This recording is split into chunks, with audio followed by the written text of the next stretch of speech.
नेताओं में इन दिनों सनातन पर प्रहार करने की जैसे रेस चल पड़ी है। कोई सनातन की तुलना बीमारी से कर देता है तो कुछ किसी और चीज से कर देता है। सवाल है कि क्या आज ऋषि सुनक की जो तस्वीर दिल्ली में पूरी दुनिया ने देखी, क्या वो तस्वीर उन लोगों को आईना दिखाने का काम करेगी जो लोग सनातन से सियासी मजबूरी की वजह से उसे कोसते हैं। आज इसी मुद्दे पर चर्चा को आगे बढ़ाएंगे, लेकिन उससे पहले ऋषि सुनक की सनातन की झलक वाली कुछ तस्वीरें आपको दिखा रहे हैं। अब लगातार इन तस्वीरों के जरिए आप समझने की कोशिश कीजिए कि ऋषि सुनक जो ब्रिटेन के प्रधानमंत्री हैं, जब भी भले वो भारत में हो, चाहे ब्रिटेन में हो या कहीं और हो, हमेशा गौरवान्वित महसूस करते हैं। वो कहते हैं कि I am a proud Hindu, मुझे गर्व है अपने सनातनी होने पर, मुझे गर्व है कि मैं अपनी जड़ों से जुड़ा हुआ। तो भारतीय संस्कृति, सभ्यता और सनातन पर गर्व करने वाले ऋषि सुनक ब्रिटेन में हर पर्व त्योहार ठीक वैसे ही मनाते हैं जैसे हम और आप भारत में रहते हुए मनाते हैं। G20 शिखर सम्मेलन में शामिल होने से पहले उन्होंने मीडिया से बात की थी, जिसमें उन्होंने हिंदू धर्म पर बड़ा बयान दिया था। उन्होंने कहा था कि उन्हें हिंदू होने पर गर्व है। उन्होंने रक्षाबंधन और जन्माष्टमी का भी जिक्र किया। ऋषि सुनक दिवाली के त्योहार को धूमधाम से मनाते हैं। कुछ महीने पहले ऋषि सुनक मोरारी बापू से भी मुलाकात उन्होंने की और जय सिया राम बोलकर अभिवादन भी किया था। सुनिए। I'm a proud Hindu, and that's how I was raised. That's how I am. Hopefully, I can visit a mandir while I'm here for the next couple of days. And yes, we've just had Raksha Bandhan, so from my sister and my cousins, I have all my Rakis. And you know, I didn't have time to celebrate Janmashtami properly. तो देखिए, सात समंदर पार से जब ऋषि सुनक यहाँ पर आते हैं तो वो कहते हैं कि मुझे गर्व है हिंदू होने पर, सनातनी होने पर मुझे गर्व है। लेकिन भारत में इसी मुद्दे को लेकर लगातार सियासी संग्राम मचा हुआ है। इसी मुद्दे पर हम चर्चा को आगे बढ़ाएंगे। मेरे दो खास मेहमान हमारे साथ जुड़ चुके हैं। उमाकांत आनंद जी, सरस्वती महाराज जी है, महामंडलेश्वर हैं, मॉरिशस से हमारे साथ जुड़े हुए हैं। इसके अलावा स्वामी चक्रपाणी जी महाराज हैं, हमारे साथ जुड़े हुए हैं दिल्ली से ही। और इसके अलावा स्वामी नवल किशोर महंत हैं, वो भी हमारे साथ जुड़ेंगे कुछ ही देर में। लेकिन सबसे पहला रिएक्शन उमाकांत आनंद जी आपसे ही मैं लेना चाहूंगी।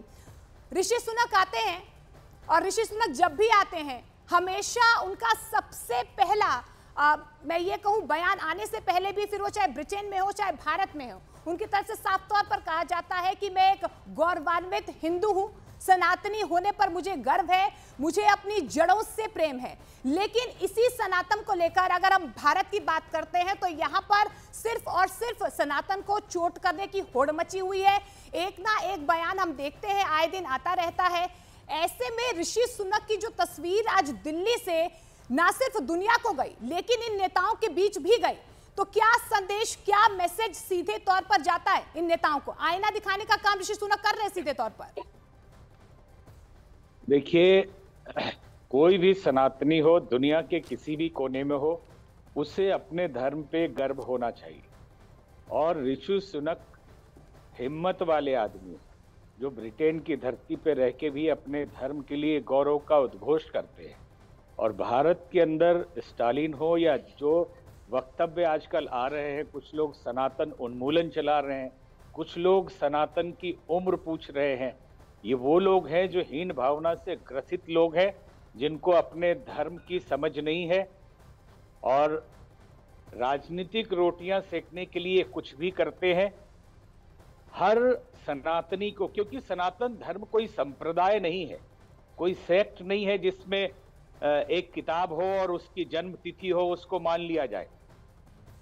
ये सनातन का मतलब ही है जो न मरता है न पैदा होता है, प्रकृति और सृष्टि के साथ ही जो नियम बने वो सनातन है, उसे ही आज हम हिंदू धर्म कहते हैं। ये लोग जो सनातन का विरोध कर रहे हैं, इनमें से न सनातन की इनको समझ है, केवल पॉलिटिकल फायदे के लिए। लेकिन इन्हें ऐसे चीजों से पॉलिटिकल फायदा नहीं होगा, बल्कि घाटा ही होने वाला है। स्वामी चक्रपाणी जी, इसी पर मैं रिएक्शन, मैं आपके पास आऊंगी। स्वामी चक्रपाणी जी, इसी पर मैं रिएक्शन लेना चाहूंगी। ऋषि सुनक जब भी कहते हैं कि I am a proud Hindu, मुझे हिंदू होने पर गर्व है, उनके चेहरे पर कोई शिकन या हिचक नजर नहीं आती है। अब ये भी नहीं कह सकते हैं कि वो पॉलिटिकल माइलेज के लिए इसका इस्तेमाल कर रहे हैं, क्योंकि वो ब्रिटेन के प्रधानमंत्री है, वहां के लोगों का नेतृत्व करते हैं और बिल्कुल भी हिचकते नहीं है कि मैं एक प्राउड हिंदू हूं, मुझे अपने जड़ों से प्रेम है। लेकिन यहाँ पर आप देखिए किस तरीके के आरोप लगते हैं। बार बार यही कहा जाता है कि तमाम पार्टियां जो है पॉलिटिकल माइलेज के लिए इसका इस्तेमाल करती है। तो क्या समझे हम, यहाँ की जो पार्टियां क्या मजबूरी बन गई है कि सनातन को कोसना है? देखिए, एक तो सबसे पहले G20 की सफलता की जो हुई है, सफल हुआ है, पूरे विश्व में जो भारत का गुणगान हो रहा है, समस्त देशवासियों की बधाई। दूसरी बात देखो, यथा नाम तथा गुण, जैसा ऋषि सुनक का नाम है वैसा ही गुण है। ऋषि सुनक तो हमारे सनातन धर्म में बहुत उच्च कोटि के ऋषि हुए।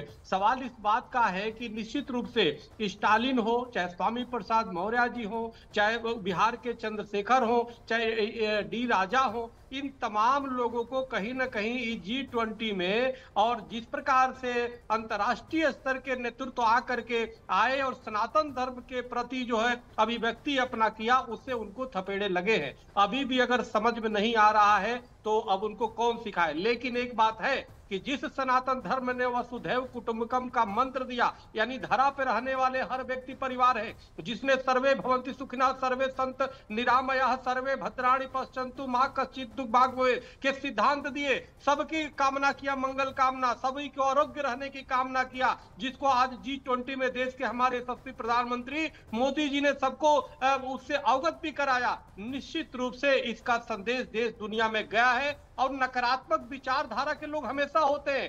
रामचरितमानस के बाल कांड में है ना कि जहां जप यज्ञ योग मुनि करही तह मार चितु बाहु डरही, देखत यज्ञ निशाचर धावहि करहि उपद्रव मुनि दुख पावहि। जब विश्वामित्र मुनि यज्ञ अनुष्ठान करते थे तो अनेक असुर आके विघ्न डालते थे। उसी प्रकार G20 जब आने होने वाला था तो इनकी निगाहें नकारात्मक लोगों की थी कि पूरे विश्व के लोग आने वाले हैं। उसके पहले जानबूझ करके सनातन धर्म के खिलाफ, हिंदू सनातन के खिलाफ ऐसे प्रोपेगेंडा चलाने का काम किया ताकि विश्व के लोग आए तो बदनाम हो सनातन धर्म। लेकिन वही विश्व के नेता आकर के, चाहे ब्रिटेन के ऋषि सुनक जी हो या अमेरिका के राष्ट्रपति जी हो या तमाम विश्व के लोगों ने हमारी भारत के वसुधैव कुटुंबकम को स्वीकार किया, हमारे यहाँ की मंदिर परंपरा को माना, हमारे यहाँ के ऋषि परंपरा को माना, हमारे यहाँ की सनातन हिंदू संस्कृति को स्वीकार किया कि जिसने पूरे विश्व को परिवार माना। आप देखिए रूस और यूक्रेन के विषय में किस प्रकार के भारत ने प्रस्ताव पास किया, निर्विवादित प्रस्ताव पास किया। आज सब लोग जो उस बात को करने से बचते हैं, लेकिन जिस प्रकार से भारत की अध्यक्षता में माननीय प्रधानमंत्री मोदी जी की अध्यक्षता में हुआ और निर्विवाद रूप से सभी प्रस्ताव को स्वीकार किया गया, ये अपने आप में पूरे विश्व में डंका बजा है भारत का। ये भारत में हिंदू सनातन का डंका बजा है। इसलिए नकारात्मक बोलने वाले लोग अब कम से कम शांत हो जाए। ये देखें कि आज पूरे विश्व में सनातन का ध्वज लहरा रहा है। यही सोच कहीं ना कहीं, ये तस्वीरें जो आज आई है ऋषि सुनक की अक्षरधाम मंदिर से, यही सोच कहीं ना कहीं उन नेताओं तक पहुंचे जो सनातन को कोसते हैं, सनातन को चोट पहुंचाते हैं। उमा